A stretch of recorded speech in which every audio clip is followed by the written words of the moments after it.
আজ আপনাকে একটা গল্প শোনাচ্ছি। একদিন এক ব্যক্তি নিজের দ্বারে লিখে দিলেন, আজ আমি ভীষণ দুঃখী, আজ আমার সাথে কেউ দেখা করতে আসবেন না। কিছুক্ষণ পরে তার এক বন্ধু এলো, সে সেই লেখা পড়ল, তাও গিয়ে তার সাথে দেখা করল। সে বলল, আমি লেখাপড়া জানি না, কিন্তু আমার বন্ধুর মনের এই বেদনা, এটা আমাকে সবসময় ডাক দেয়। এরাই হলো আসল বন্ধু। কোনো কারণে আপনি যদি দুঃখ পান, কোনো সমস্যার সমাধান না বের করতে পারেন, এই সংসার থেকে আলাদা হয়ে যেতে চান, তাও এই বন্ধু আপনার সাথেই থাকবে।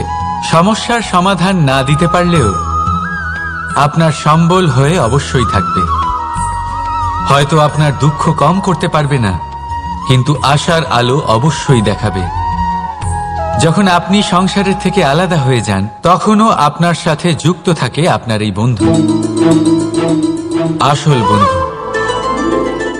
এবারে আমরা মানুষেরা বড়ই বিচিত্র।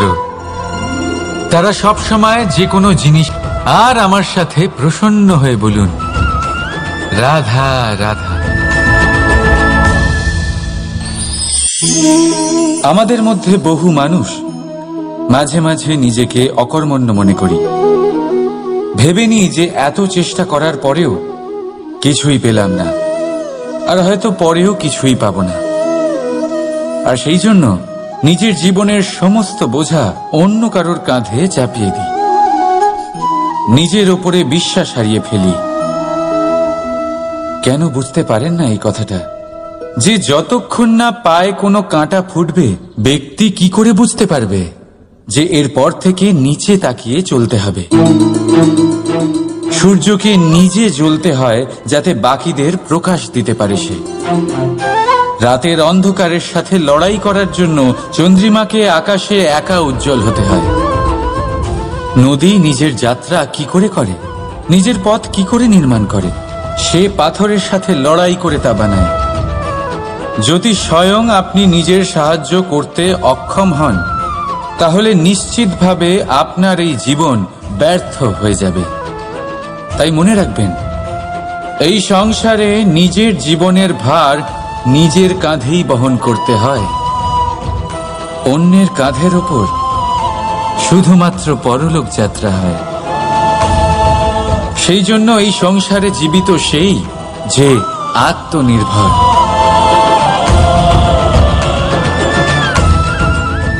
রাধা রাধা। সময়, কথায় বলে সময়ের পূর্বে কিছুই হয় না। প্রতিটা ঘটনার একটা সময় থাকে। সময়ের আগে না সূর্যোদয় হয় আর না সূর্যাস্ত হয়। সময়ের পূর্বে গাছে না ফুল ফোটে না ফল ধরে। কিন্তু একটা কথা ভেবে দেখুন, যদি বর্ষা আসার আগে কৃষক ভূমিকে না প্রস্তুত করে, বীজ রোপণ না করে, তাহলে কি ফসল ফলবে? যদি কোনো যোদ্ধা যুদ্ধের পূর্বে নিজের অস্ত্রের ধার না দেয়, তাহলে সে যুদ্ধ কি করে লড়বে? এর মানে এটাই হলো যে সময় আপনার যখন আসার তখন অবশ্যই আসবে, কিন্তু ততক্ষণ এটাও গুরুত্বপূর্ণ যে আপনি নিজেকে তার জন্য তৈরি রাখুন। কারণ এই সুযোগ, এই কথাটা শুনতে যত ছোট, এটা আসেও ততটা কম সময়ের জন্য, তারপর চলেও যায়। এবার যদি সুযোগ আপনার হাতে আসে আর আপনি তার জন্য তৈরি না থাকেন, তাহলে আপনি সাফল্য কি করে পাবেন? তাই আপনি সঠিক সময়ের জন্য অপেক্ষা করুন, সেই সুযোগের জন্য অপেক্ষা করুন, কিন্তু ততক্ষণ নিজের চেষ্টার দ্বারা নিজেকে আরো সক্ষম করে তুলুন। কারণ সাফল্য আপনার জন্য অপেক্ষা করছে, শুধু আপনি তার জন্য তৈরি থাকুন। রাধা রাধা। কথা, মানুষের পাওয়া সবচেয়ে অদ্ভুত উপহার। এই কথাই মানুষকে এই সংসারের সমস্ত প্রাণীর থেকে ভিন্ন করে তোলে, সংসারের সবচেয়ে উপরে নিয়ে যায়। এই কথার কারণেই আমরা একে অপরের সাথে ভাব আদান প্রদান করি। আমি আমার মনের ভাবনা অন্য কাউকে ব্যক্ত করতে পারি, অন্য কেউ তাদের ভাবনা আমাকে ব্যক্ত করতে পারে। এই কথাই আমাদের সবচেয়ে বড় ঢাল। এবারে দেখুন, আপনি নিশ্চয়ই লক্ষ্য করেছেন কারোর কথা মধুর হলে লোকে তাকে ভালোবাসে, তাকে নিজের বন্ধু বানায়। সেইভাবেই যদি কারোর কথা কঠোর হয় তাহলে লোকে তাকে ঘৃণা করে, তাকে নিজের শত্রু মনে করে। এই কথাই ভাষা হয়ে আমাদের ইতিহাস রচনা করে। তবে আমরা কি সত্যি বাণীর বিষয়ে অতটাই ভাবি যতটা আমাদের ভাবা উচিত? ভেবে দেখুন, মানুষের কথা বলতে শিখতে কত সময় লাগে। কোনো বালক 1.5 বছর বয়সে কথা বলতে শেখে, কেউ 2 বছরে, কেউ 3। এবার দেখুন, মানুষ 1.5 বছর বয়সে কথা বলতে শিখে গেলেও তার কি বলা উচিত এটা সারা জীবনেও শিখতে পারে না। এর উপরে মনোনিবেশ করুন, এটা বোঝবার চেষ্টা করুন কি বলা উচিত। নিজের কথা শুদ্ধ করুন, নিজের কথা মধুর করুন, আর সেই মধুরতার সাথে আমার সঙ্গে বলুন, রাধা রাধা। এই লক্ষ্য আসলে কি? এই লক্ষ্য তাই যা আমরা পেতে চাই। এই সংসারে সুখী কে হয়? সুখী সেই যে তার লক্ষ্য পেয়ে গেছে। দুঃখী কে হয়? দুঃখী সেই যে তার লক্ষ্য এখনো পায়নি। এবারে প্রশ্ন এখন এটাই যে লক্ষ্য সবাই পেতে চায়, লক্ষ্য পাওয়ার জন্য সবাই প্রাণপণ চেষ্টাও করে, তাহলে সবাই তাদের লক্ষ্যে পৌঁছতে পারে না কেন? ঠিক আছে, কোথাও না কোথাও কিছু না কিছু কমতি থেকেই যায়, যাই বাধা থাক। আজকে আমি আপনাকে একটা উপায় বলবো এই লক্ষ্য পাওয়ার জন্য। একটা কাগজ নিন, তাতে একটা চিহ্ন বানান, সেটাই হবে আপনার লক্ষ্য। এবারে সেই লক্ষ্যে পৌঁছানোর একটা পথ বানান। এবারে এই যাত্রাকে ভিন্ন ভিন্ন ভাগে বিভাজন করে দিন। এবারে এটা হলো আপনার পরিকল্পনা। এবার এই পরিকল্পনা ক্রমানুসারে আপনি পালন করতে থাকুন, এটাই হবে আপনার চেষ্টা। এবার এইভাবে যদি আপনি চেষ্টা করতে থাকেন, যাই আপনার কল্পনা হোক না কেন তা বাস্তব অবশ্যই হবে। তাহলে এই কল্পনাকে বাস্তবে রূপান্তরিত করুন। এইভাবেই নিজের পরিকল্পনা পালন করতে থাকুন। আপনার যাই কল্পনা থাকুক বা যাই লক্ষ্য থাকুক, তা বাস্তবে পরিণত হয়ে আপনার হাতে অবশ্যই আসবে। রাধা রাধা। বাবার এক মিত্র ছিলেন, বড়ই দুঃখী ছিলেন, বিপদে পড়েছিলেন। কি করবেন? ব্যবসা ভালোভাবে চলছিল না, বাড়িতে শান্তি ছিল না, সমস্ত জায়গায় ক্ষতি হচ্ছিল। তাই উনি একজন জ্যোতিষীকে দেখালেন। জ্যোতিষী বললেন, আপনার যে বাড়ি আছে সেটা আপনার জন্য অশুভ, আপনার এই বাড়ি পাল্টে ফেলুন। উনি বাড়ি পাল্টে ফেললেন, তবুও ওনার সমস্যার সমাধান হলো না। তারপর একজন জ্ঞানী ব্যক্তি ওনাকে বললেন যে আপনার জামা কাপড়ের যে রং সেটা বিপদকে আমন্ত্রণ জানাচ্ছে, এই জামা কাপড়গুলিকে পাল্টে ফেলুন। উনি সেগুলো পাল্টে ফেললেন, তাও সমস্যার সমাধান হলো না। আবার একজন জ্ঞানী ব্যক্তি বললেন যে আপনার আশেপাশে যে মানুষজন রয়েছে তারা এটা চায় না যে আপনি সফল হন, তারা আপনার ক্ষতি চায়, তাদের সাথে সমস্ত সম্পর্ক ভেঙে ফেলুন। তো উনি সম্পর্ক ভেঙে ফেললেন, কিন্তু তাতেও ওনার জীবনে কোনো পরিবর্তন এলো না। তার মানে তিনি বাড়ি পাল্টালেন, জামা কাপড় পাল্টালেন, সম্পর্ক পাল্টালেন, যেটা পাল্টালেন না তা হলো স্বভাব। এই যে স্বভাব, এটা অত্যন্ত গুরুত্বপূর্ণ।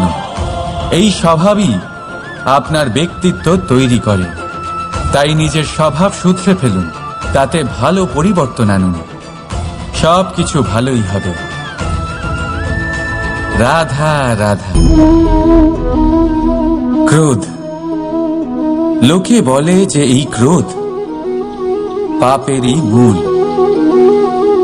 কিন্তু সত্যি কি এই ক্রোধ পাপের মূল?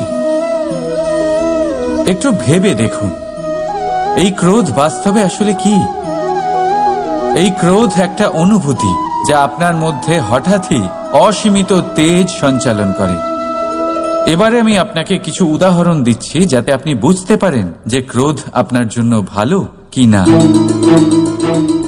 যদি কারোর সাথে অন্যায় হয় আর এটা দেখে আপনার ক্রোধ হয়, আর এই ক্রোধ আপনাকে তার সাহায্য করতে প্রেরণা যোগায়, তাহলে এই ক্রোধ অবশ্যই ভালো। যদি কোথাও আপনি দেখেন যে কোনো নারীর উপরে অত্যাচার হচ্ছে আর সেটা দেখে আপনার ক্রোধ হয়, আর এই ক্রোধ আপনাকে তার সাহায্য করতে সাহস যোগায়, তাহলে এই ক্রোধ অবশ্যই ভালো। যদি এই সংসারে কোথাও আপনি কোনো অনৈতিক কাজ বা ছলনা দেখেন আর আপনার তাতে ক্রোধ না হয়, কিছুই অনুভব করেন না, তাহলে এটা কাপুরুষতা। তার মানে এটাই যে আপনি আপনার মনুষ্যত্ব হারিয়ে ফেলেছেন। তাই এটা বোঝার চেষ্টা করুন, আপনার ক্রোধের তেজের ব্যবহারের ওপরে নির্ভরশীল হলো এই ক্রোধ আপনার জন্য পাপের সমান, নাকি এই ক্রোধ আপনার জন্য পুণ্যের স্থাপক। রাধা রাধা। মোহ। শাস্ত্রে লেখা আছে যে মোহ শুধু সেই ব্যক্তিকেই নয়, বরং সেই আরেক ব্যক্তিকেও বিনাশ করে দেয় যার ওপরে সেই মোহ আছে। এবারে লোকে কি করেন, এই শাস্ত্রে লেখা কথাগুলি শুধু শাব্দিক অর্থে নেন। এই মোহ দেখুন, এটা শুভও হতে পারে, শুধু এর রূপ ভিন্ন ভিন্ন হয়। এটা ভালো করে বুঝতে হবে। এবারে মোহ যদি কোনো বস্তুর উপরে থাকে তাহলে তা লালসা হয়ে যায়। মোহ কোনো বিশেষ ব্যক্তির উপরে হয়ে গেলে তা প্রেম নয়, আকর্ষণ হয়ে যায়। মোহ কোনো চাহিদার উপরে হয়ে গেলে তা বাসনা হয়ে যায়। মোহ বিজয়ের উপরে হয়ে গেলে তা কুণ্ঠা হয়ে যায়। মোহ নিজের সংস্কৃতির উপরে হলে আপনাকে সংস্কৃতির রক্ষক বানায়। যদি এই মোহ নিজের গুণের উপরে হয় তাহলে সেই শিল্প দ্বারা আপনি এই সংসারে অদ্ভুত সব কাজ করতে পারবেন। এবারে এটা আপনার উপরে নির্ভরশীল যে এই মোহকে আপনি সৃজনের আধার বানাতে চাইবেন নাকি বিনাশের অস্ত্র বানাতে চাইবেন।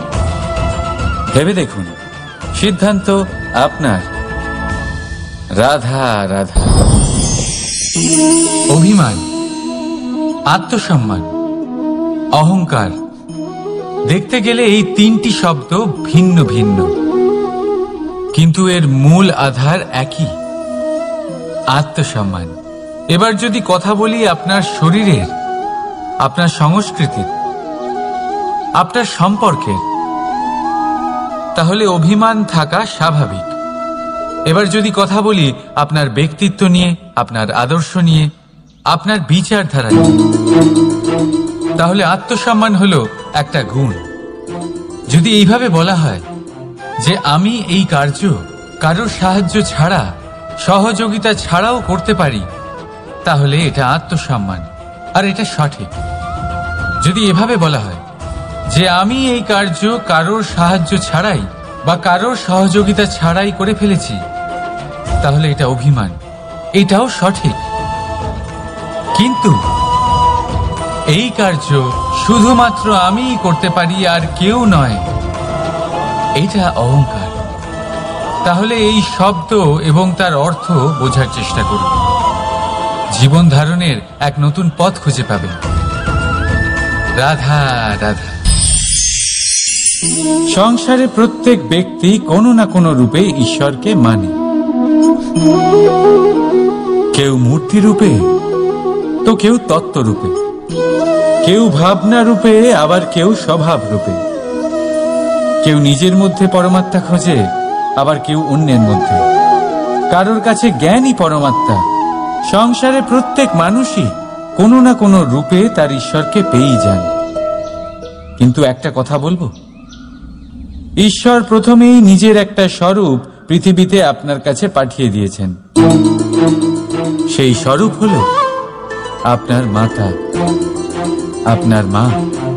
সেই মা থাকতে পারে, কিন্তু প্রত্যেক মায়ের মধ্যে ঈশ্বর অবশ্যই থাকে। রাধা রাধা। আপনি নিশ্চয়ই দেখে থাকবেন যে প্রদীপের নিচে অন্ধকার থাকে। যে প্রদীপ সংসারকে আলোকিত করে সেই প্রদীপের নিচেই অন্ধকার। এবারে অনেক মানুষ আছে যারা এই বিষয়টা এইভাবে দেখে যে ব্যক্তি নিজের সমস্যার সমাধান করতে পারে না আর গোটা সংসারকে উপদেশ দেয়। কিন্তু এইটা দেখার আরো একটা দৃষ্টিভঙ্গি আছে, আর সেটা হচ্ছে যে স্বয়ং জ্বলে সংসারকে আলোকিত শুধু সেই করতে পারে যা রাধার বড়ই শীতল হয়। এই সংসারের পথপ্রদর্শক সেই হতে পারে, এই সংসারকে দিশা সেই দেখাতে পারে যার মধ্যে সন্তোষ আর ধৈর্য শক্তি আছে। এবারে দেখুন, এটা অত্যন্ত গুরুত্বপূর্ণ বিষয় যে বিবেক তখনই কাজ করে যখন মন শান্ত থাকে, যখন মন শীতল থাকে। তাই যদি আপনি এই জীবনে কোনো বড় কর্ম করতে চান, তাহলে সর্বপ্রথম আপনার এই মনকে, এই বিবেককে, এই হৃদয়কে, এই আধারকে, এই ভূমিকে শীতল রাখতে শিখুন। ধৈর্য ধরুন। সংসারে এমন কিছু নেই যা আপনি করতে পারবেন না। রাধা রাধা। এই প্রদীপ দেখতে পাচ্ছেন আপনি? নিজেও জ্বলে আর এই বাতিকেও জ্বালিয়ে রাখে, আর এই সংসারকে প্রদান করে প্রকাশ। অন্ধকারাচ্ছন্ন ব্যক্তিকে প্রদান করে আশার আলো। কিন্তু এটা কখনো ভাবে না যে সেই মাটি কেমন হবে যা দিয়ে এটা তৈরি করা হয়েছে, সেই কুমোর কেমন হবে যে একে আকার দিয়েছে। ভাবে না যে একে কিনেছে তার বাড়ি কেমন হবে, তা কতটা সুসজ্জিত। কিচ্ছু নয়। কি করুন? রাধা রাধা। এই সংসারে প্রত্যেক ব্যক্তি বড় কিছু করতে চায়, এমন কিছু যা এই সংসারে কেউ আগে কখনো করেনি। এমন জায়গায় পৌঁছতে চায় যেখানে এর আগে কেউ কখনো পৌঁছতে পারেনি। আর কেউ এতে সফলতা অর্জন করে। কিন্তু কিছু মানুষ অসফল হয় কেন? এটাই আমার প্রশ্ন। না তো তাদের ইচ্ছেতে কোনো কমতি থাকে, না কমতি থাকে তাদের চেষ্টায়। তাহলে কেন এরা পিছিয়ে পড়ে? এর উত্তর বড়ই সরল। এই সংসার আপনাদের বলি কিভাবে। আপনারা সকলে সংসারে মহান কাজ করতে চান, সেই মান, সেই সম্মান পেতে চান যা এর আগে কেউ কখনো পায়নি।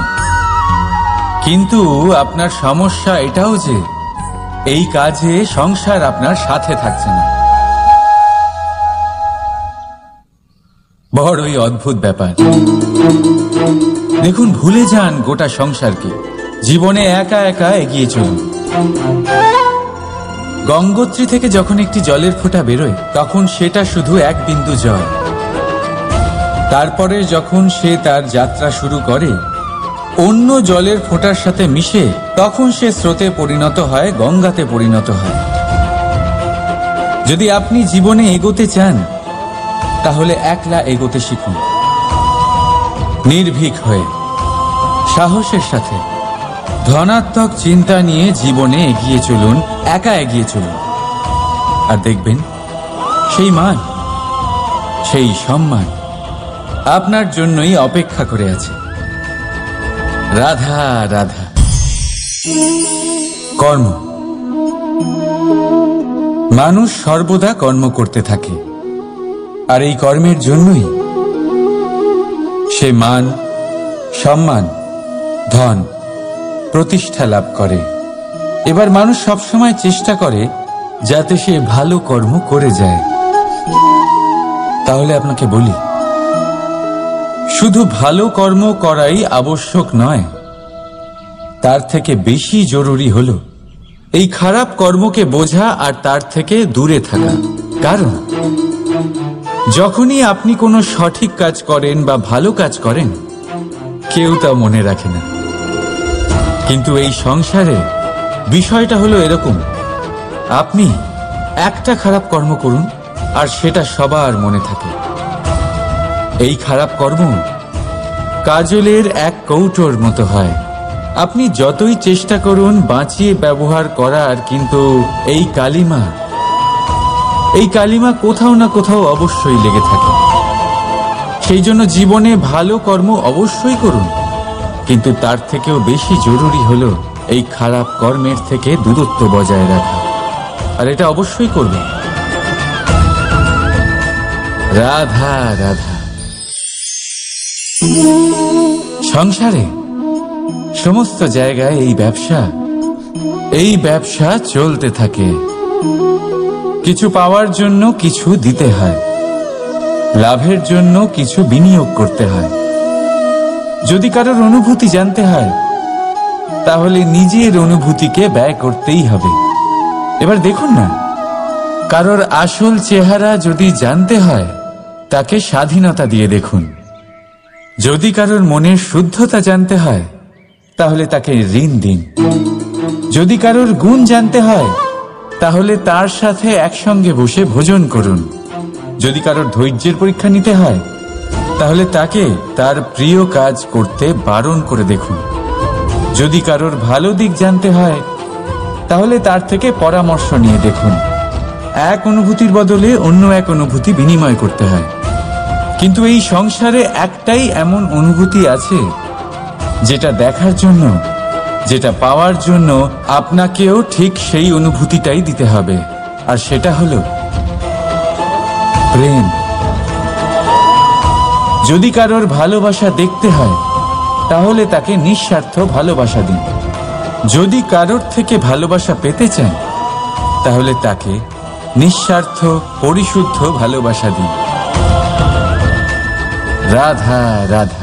আমাদের ভিডিওগুলি যদি আপনাদের ভালো লেগে থাকে তাহলে লাইক, কমেন্ট, শেয়ার করতে ভুলবেন না। এবং আরও নতুন নতুন ভিডিও পেতে চ্যানেলটি সাবস্ক্রাইব করে পাশে থাকা বেল আইকনটি অন করে রাখুন। ধন্যবাদ।